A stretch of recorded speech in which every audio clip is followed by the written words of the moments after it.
We're live. Live. Welcome to the Daily Stampede live NC State pregame show. You've got Nathan and Seth here. We'll be here at halftime and for postgame as well. You're going to get the full USF analysis of what this game's going to be. So let's kick it off here, Seth. Before we went live here, you had mentioned something about the line. What's the line, and where did it start, and how is it kind of shaped up over the last week or so? All right, so the line opened at 16.5. The line is currently at North Carolina State is favored by 19. This is according to DraftKings. And we'll go ahead and show this. So disregard the depth charts. They haven't gotten this to us yet, but this is where the current spread is at. Currently at 19, and North Carolina State has received 56% of bets, but 64% of the money. So that could have been overall the entire time, and that could be what's driven it up from 16.5 to 19. But and you see that, so it seems like bigger money is on North Carolina State. That's why their percent of the handle, which is the total money, right, is higher than the percentage of bets. There is no information for the over-under. It's at 58.5 now. And in terms of money line, 92% of the bets, or 93% of the bets and 92% of the money are on North Carolina State. So USF's getting a little bit of sprinkle from some people at plus 700 on the money line.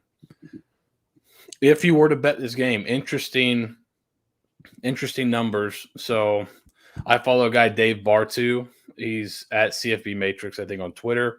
He compiles like the last 15 years of lines from early season, so September, so the first 4 to 5 weeks of the season.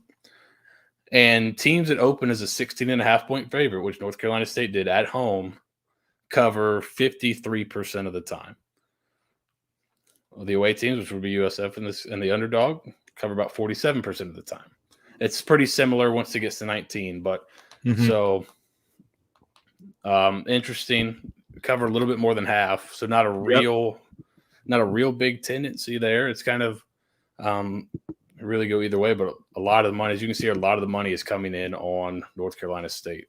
Absolutely, and we've mentioned it leading up to tonight in about 22 minutes.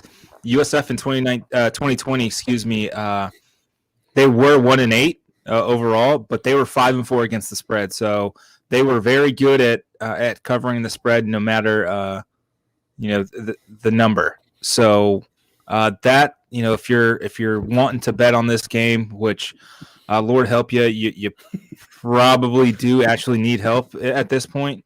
USF's a pretty good bet to cover if you were so inclined. I think it would be a stay away for me.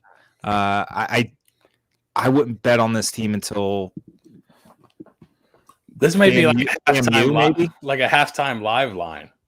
Mean, it's really I talked with some guys from North Carolina State on the Red White podcast, and it's I gave them the best information I could, but kind of towards the end I'm like, I really don't know what we're going to see yet, because there's so many new guys, so many new faces. Unfortunately, they've not released a depth chart. We were hoping to go live with the brand new depth chart and kind of show it to everybody. Unfortunately, we don't have that yet. Yeah, I'm constantly refreshing Twitter and seeing if we have a writer up there covering the game for us, seeing if he's sent it in Slack yet, and we're doing the best we can with the information that we have, folks. Yeah. So once we get that, we'll put it up on the screen. We did some just to get an understanding of the matchup, because I think people that are tuning in are definitely, maybe they want to bet. So we kind of started with the bet stuff, but this is a tentative. Sorry, some breaking news here. No depth chart this game. Okay. All right. Well, so hey, even better. Well, now this is prime for reckless speculation. Well, we'll go ahead and add this in. I'm here for reckless speculation, brother. This was my this is just a preliminary depth chart I put together based on the drips and drabs of information that have been coming out of camp, little videos, guys coming back from last year. So this is kind of a tentative depth chart. Obviously, they're not releasing one, so maybe there's somebody really a big surprise coming through. But Spencer Schrader starting left tackle. Book it. That would be a big surprise. But here, so what I did today is, and you got a nice look here at the uniform matchup in the center. North Carolina State's breaking out some interesting new uniforms. So those will be. I don't mind it. It looks pretty good. I do like that they've incorporated their little bell tower. That's neat. That's a neat thing. Closely, it's hard to see, but if you look closely, you can see they got the little bricks and the number of bricks in the helmet. It'll be pretty interesting to see how it looks on television. Absolutely. But just looking at this tentative depth chart, you can kind of see we put the 24/7 composite rating just so you can kind of get an idea how these teams are going to match up. So obviously the average is a little off because there's some guys out. Like I'm not quite sure if who the third linebacker might be, or if they're going to add in, Micah LaPointe is the guy that was named a team captain. I didn't have him initially on there. He's probably going to be on there. So if we throw him in at his rating, you're looking at the defense is about a 0.84, 0.85. You look at the tentative starters for North Carolina State, it's a little easier to do for the end because they return a lot of guys. Mm-hmm. You're looking at a 0.859, so about a 0.86. So a little bit of different in the talent level, not a ton though. So especially because of the guys USF's brought in the back end, which I don't know which of these transfers will end up starting, but those guys were highly rated recruits. Right. So Matthew Hill, Christian Williams, both those guys have put them back at safety. I think TJ Robinson's going to get a lot of run. The Rutgers transfer who sat out last year. Unfortunately, Will Jones went down with a torn ACL this week, but not before throwing a quarterback and a scout team wide receiver. So far under the bus, they actually came out the other side. I got a text. I got a text about that last night. Just kind of really wondering why, what the motivation was on that, and I thought it was hilarious. Yeah. He definitely got himself a 2-for-1. Yeah, he Scout team player dove for a bad ball. He went for it. Hey man, that's tough. You transfer, get hurt before you get to play a game. That's tough. But go ahead. He deleted the Instagram story, and then I think Yusuf Terry, how you can share stories or whatever like onto yours. Well, Yusuf shared the original post and said, get well. And then Will Jones shared that post to his story, but put like a block over the actual words from the Snapchat. Colin, where is the depth chart? Man, we're not getting one, brother. That seems to be this tentative depth chart I did while working today is probably the closest you're going to get to one. So bask in it, revel in it, enjoy it. It's probably a little bit wrong, but at least you get somewhat of an idea. I think the matchup that you see the offense and defense isn't crazy far apart. You see the difference is North Carolina State's got some pretty high level guys in terms of recruit ranking on defense. Their starting talent is 0.88. USF starting talent tentatively is a 0.83. So there's a much bigger difference there between USF's offense and North Carolina State's defense. So it'll be interesting to see how that plays out tonight, because I think we feel like USF's offense has a chance to be pretty good this year.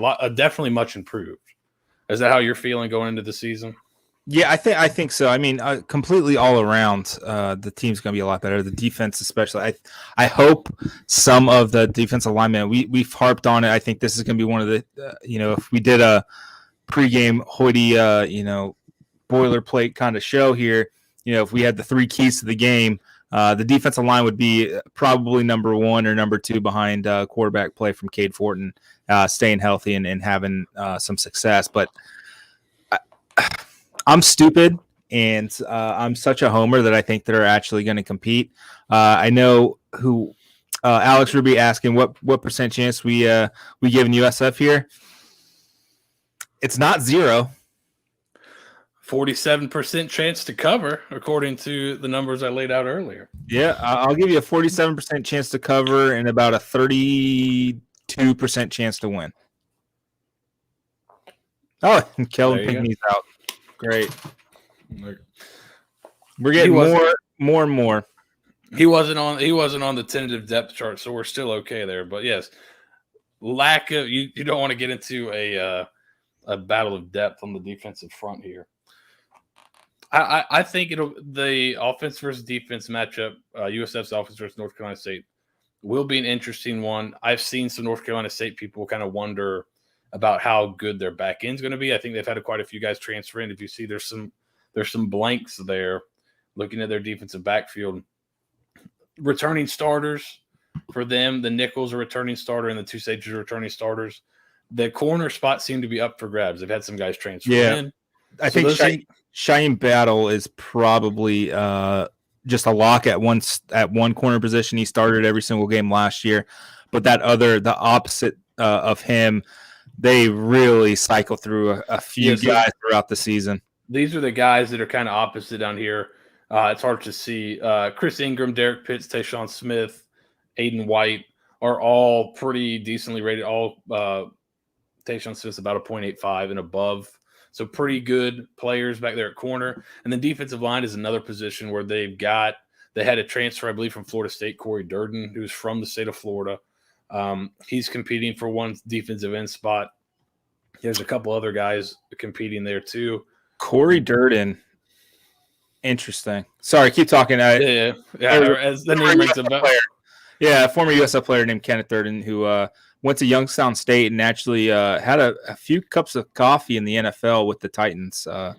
See if they're related. But keep talking. Sorry. Yeah.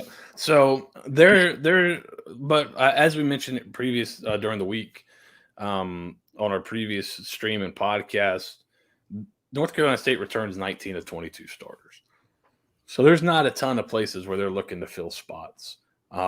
Offensively, it seems like a lot of the same guys. One interesting note I saw is that I've got him plugged in at left guard. I've seen other places plugged him in the right guard. He's going to be a guard. Is Chandler Zavala. He was a D2 All-American 2 years ago. Didn't play last year because his school didn't play. Decided to transfer to North Carolina State, being closer to home. And it appears he will be starting at guard. So a D2 player will be starting on North Carolina State's offensive line. He was a pretty decorated Division II player, but this will be his first game at the D1 level. So that'll be interesting to see how he's able to make that adjustment if USF can take advantage of that. Yep. We're up against some time here. We got to get prepped and ready for this exciting football game. I did want to mention one thing non-football related that came out today that I think you guys should kind of take to heart and see, if you can, please do. USF softball infielder Alexis Buchman was recently diagnosed with a brain tumor, and she's having surgery on September 16th to remove it. There's a GoFundMe. We've retweeted it from the house account, and I just did it again. If you can, please donate. Bulls help Bulls, and I think this is something that would be really beneficial. I think since we saw it earlier this afternoon, they've got just over $9,000 already, and the goal's 15. Anything can help. $5, $1, $2, whatever you guys can do. I'm just seeing an anonymous donor just donated $750, and USF baseball coach Billy Mole donated $500. It's if the GoFundMe is cool like that, where you can see who's been donating, and the amount of USF players within the athletic department currently and former players who have donated to this cause is something that kind of really warms my heart, and it shows where this department is under Michael Kelly and how close the department is, and they'll come together in a time of need. So again, if you can donate, please do. But on I guess some brighter news, we're about 10 minutes away from kickoff here. ACC Network. Yes, Alex, that's where she went. She went to Moffitt, and that's where they found the tumor. Because they thought she may have had a stroke, and it turned out to be a tumor. Do we have a link? Do we have a link for that we can put up on Twitter or share later tonight when we come back on? Yeah, absolutely. I just retweeted it from the house account. Okay. And what I'll do is I'll have it up for you guys at halftime and post game as well. All right. I do have one bit of possible news here. They forgot to cut off the returners when they put out the travel roster. So listed first on kick returners is Jimmy Horn Jr. The 3 kick returners that are listed are Jimmy Horn Jr., Brian Battie, and Darian Felix. Punt returners, you have Bryce Miller, Xavier Weaver, and Jimmy Horn as your 3 punt returners. Interesting. Where did you get that? On Twitter, they put out the travel roster. That's all they do. I think our good friend Will Turner. Oh, shout out Will. The travel roster, just a picture of the travel roster, and that was on there. So they forgot to redact the kick and punt returners there. So that could lead. I mean, that would lead you to think that Jimmy Horn's going to be getting some playing time tonight. Yep, I know a couple of scrimmages ago. I think the final scrimmage last Saturday or the Saturday before, he did house a kickoff for a touchdown. So it's definitely not out of the realm of possibility. They are all 4 quarterbacks traveled and dressed per Bulls Insider, the rival site. And just looking through the roster here quickly before we wrap up, we're 8 minutes, guys. 8 minutes from kickoff. So while you look over the roster, I'm going to do. I'll throw this out as a question if people want to jump in and answer, and I'll kind of start giving my answers. What are you guys really looking forward to seeing tonight, or what do you really want to see? I'm looking forward personally to seeing how the offense plays with Cade Fortin at quarterback, and then how these receivers look. This new group of receivers how's that? How are they kind of getting along there? How's the chemistry at that level? They seem to be working a lot together in the offseason. Is that going to translate to the game? But that's kind of my biggest the thing I'm really looking forward to. And then defensively, how aggressive is USF going to be? Are they going to jump up and play a lot of man coverage and load the box to try to stop North Carolina State's run? Or are they going to sit back and take away the pass and let them run? I don't know. That'll be interesting to see to me. I think they're going to be aggressive. I think I would be. Alex, you're excited to see Fortin and Felix. I am too. I think the offense has a lot of fun skill position players this year. From 2 years ago where you felt like there wasn't a lot of fun, there wasn't a lot of explosiveness, I think one thing Jeff Scott's done since he's been here is added a ton of explosiveness. Yep. 3 long snappers, 2 kickers, 2 punters. They learned the long snapper lesson last year. Yeah, they did. We're going to have 3. They're going to carry 3 now. Tamarcus Simpson, who's the transfer from Eastern Michigan, made the travel roster. Holden Willis, Mekhi LaPointe. I mean, really no surprises that are kind of jumping out at me right now. Good to see all 4 quarterbacks travel. Yeah, but other than that, it seems pretty straightforward for the guys who are, what we would have assumed were on the 2 deep there. They're there. So let's wrap this up. We'll be back here at halftime to give some first half analysis. Don't worry about the ACC network having just talking about NC State and probably talking about the other games. Instead of NC State, we'll have a full halftime show here to recap. We'll have the stats on the screen, and we'll talk from there. But for now, go Bulls! Let's have some fun, enjoy it, and looks like you got about 8 minutes till kickoff. Go to the bathroom, get your drinks, get your snacks. We'll give you 8 minutes. Come back at halftime, like Nate said, and we'll take a different look at the game than you'll see on TV. Yeah. So come back about it. Yeah, we'll actually talk about the game. That'll be something. Yes, I agree, Alex. They've learned the lesson to stock up on those long snappers. We're not getting Antonio Greer back out there like happened last year. So, all right, guys, we'll see you back at halftime. Thanks for joining us. Go Bulls. Go Bulls.